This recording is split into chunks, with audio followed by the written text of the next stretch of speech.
How does a revolution devour its own children? In the dawn of the personal computer age, two brilliant minds shared a vision, a computer on every desk.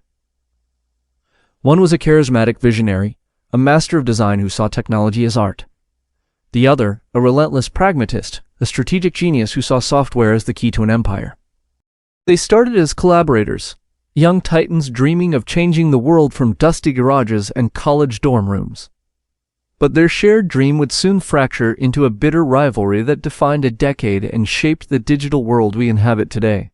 This is the story of a high-stakes war fought not with armies, but with lines of code, not for territory, but for the soul of the machine.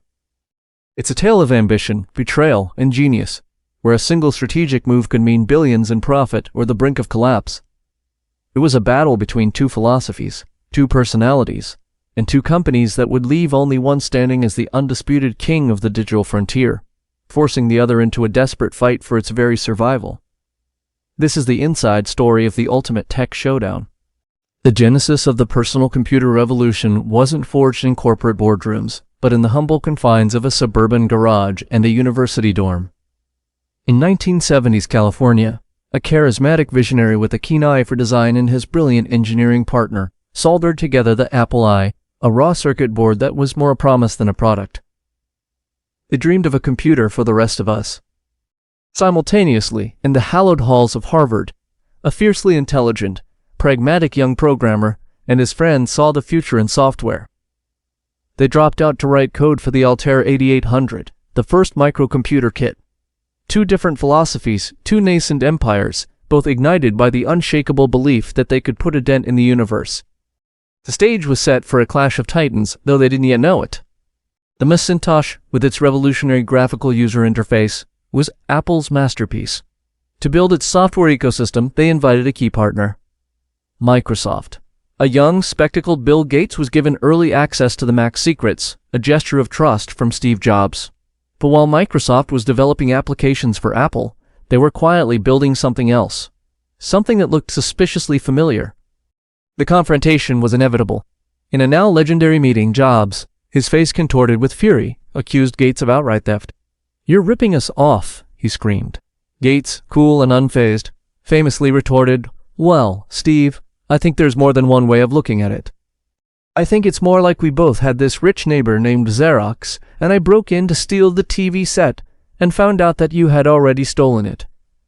The alliance was shattered. The war had begun. While Apple stumbled, Microsoft prepared for world domination. The 1995 launch of Windows 95 was not just a software release, it was a cultural phenomenon. Backed by an unprecedented marketing blitz, the Rolling Stones' "Start Me Up" blared from every television. Lines surround computer stores at midnight. For the first time, a PC operating system was accessible, even friendly. The Start button became an icon of the decade. Microsoft's strategy was brilliant and brutal. License Windows to every hardware manufacturer, making it the default choice for the overwhelming majority of consumers and businesses. Apple, with its proprietary hardware and premium price, was relegated to a niche market, its market share plummeting. The beige box running Windows had conquered the world. For Apple, the future looked bleak, a kingdom on the verge of collapse. By 1997, Apple was hemorrhaging money, its product line a confusing mess. The company that had once defined innovation was 90 days from bankruptcy. The board was desperate.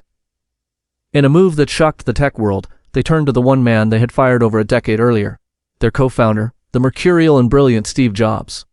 He returned, not as a savior, but as an advisor, yet his presence was electric. He walked the halls of the company he built, appalled by what it had become. He saw a loss of focus, a betrayal of the core principles of simplicity and elegance. For the demoralized employees, his return was a seismic event, a mixture of fear and hope.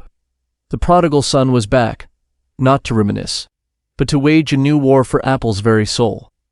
The question on everyone's mind: was it already too late to save the kingdom from ruin? The 1997 Macworld Expo. The air was thick with anticipation. Steve Jobs, back at the helm, stood on stage to outline his plan for Apple's resurrection. Then, he delivered the ultimate shock. "We have to let go of a few notions here," he began, his voice steady. "We have to let go of the notion that for Apple to win, Microsoft has to lose." The crowd murmured, confused. Then the face of his arch-nemesis, Bill Gates, appeared on the giant screen above him, looming like an oracle. Jobs announced a stunning partnership. Microsoft would invest $150 million in a struggling Apple and commit to developing its Office suite for the Mac. The audience erupted in a chorus of boos and gasps. It was unthinkable, a pact with the devil. But for Jobs, it was a cold, calculated move of survival. He had swallowed his pride to secure a future. The war wasn't over, but the rules had just changed forever.